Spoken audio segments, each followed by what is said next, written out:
আলাইকুম আরহামতুল্লাহি আবরাকাতুহ। ৫৩ বছরের ইতিহাস রেকর্ড আমরা ভেঙে ফেলেছি। বেশি করে আলু খান, ভাতের উপর চাপ কমান। এই প্রবাদটি আমাদের খুব বড় বড় নেতারা বলেছিল যে বেশি করে আলু খান, ভাতের উপরে চাপ কমান। কিন্তু সেই আলুই আজকে ৭০ টাকা কেজি। সেই আলু ৫৩ বছর ধরে আমরা আলু বাহিরের দেশে রপ্তানি করতে পেরেছি, কিন্তু সেই আলু আজকে আমরা আমদানির তালিকায় নিয়ে এসেছি।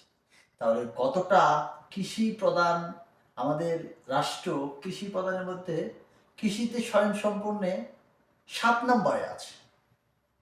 আমরা কৃষিতে ৭ নম্বরে থাকা অবস্থায় আমাদের আলুর রপ্তানির হিসাব দেখেন।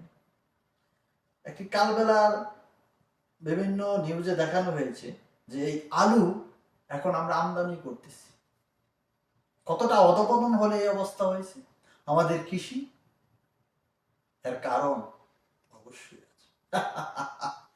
এখন আমরা এত কৃষি, এত কিছু, এত বাজেট হচ্ছে, তারপরেও আমাদের আলু আমদানি হচ্ছে কেন? আলুতে আমরা স্বয়ংসম্পূর্ণ। আমার রাষ্ট্রের আলু রপ্তানি হচ্ছে আজকে ৫৩ বছর ধরে, কিন্তু সেই জায়গায় এখন কয়েক বছর ধরে এটা আমদানি করা হচ্ছে। বেশি করে আলু খান, ভাতের উপর চাপ কমান। এখন আলু হতে ৭০ টাকা চালের উপরে গেছে, কেমনে খাইবেন? ভালো থাকবেন। এখন আপনারা বললেন আলু খাইবেন না চাল খাইবেন, ভাত খাইবেন, কোনটা?